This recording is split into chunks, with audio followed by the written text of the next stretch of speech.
America struggled to get here today because for 306 days he's been placed under house arrest with no charge. Someone we all know, someone we respect, someone we admire for what he has done for the truth and for news around the world. Please welcome Julian Assange.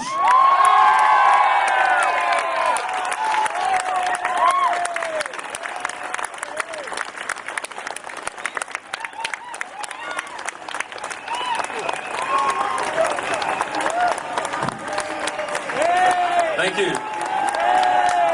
Thank you. Well, what a wonderful crowd. It's not a crowd that I often get to see, but very heartening to see that so many people care about the values that I hold dear. And that is something I want to talk about. What can we do with our values? What can we do at all in relation to this war? Because the reality is, Margaret Thatcher had it right. There is no society anymore. What there is a transnational security elite that is busy carving up the world using your tax money. To combat that elite, we must not petition. We must take it over.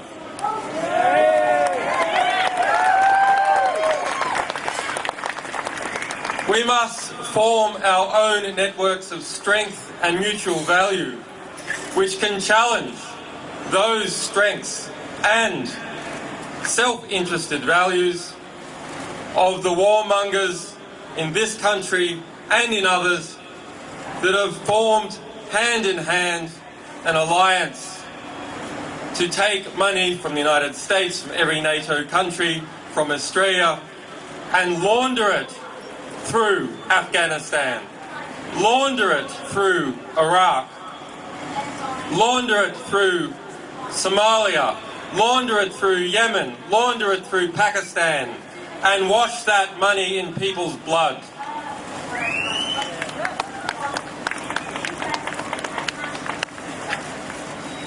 I don't need to tell you the depravity of war. You are all too familiar with its images, with the refugees of war, with information that we have revealed showing the everyday squalor and barbarity of war. Information such as the individual deaths of over 130,000 people in Iraq, individual deaths that were kept secret by the US military, who denied that they ever counted the deaths of civilians. Instead, I want to tell you what I think is the way that wars come to be and that wars can be undone. In democracies, or the pseudo-democracies that we are evolving into, wars are a result of lies.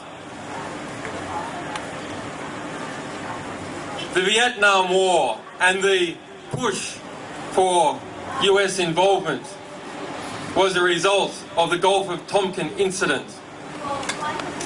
A lie. Here, here.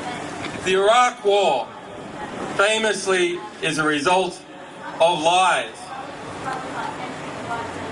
Wars in Somalia are a result of lies. The Second World War and the German invasion of Poland was a result of carefully constructed lies. That is war by media. Let us ask ourselves, of the complicit media, which is the majority of the mainstream press, what is the average death count attributed to each journalist?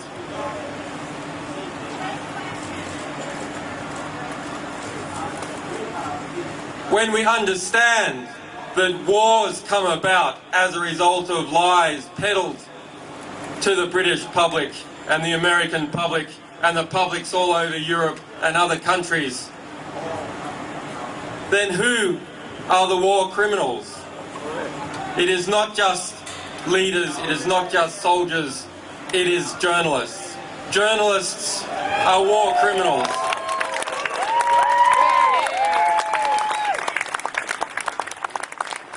And why one might think that that should lead us to a state of despair, that the reality that is constructed around us is constructed by liars, is constructed by people who are close to those that they are meant to be policing.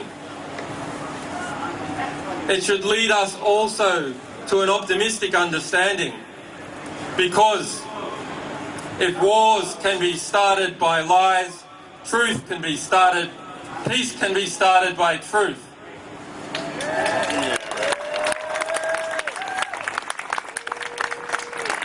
So that is our task, and it is your task.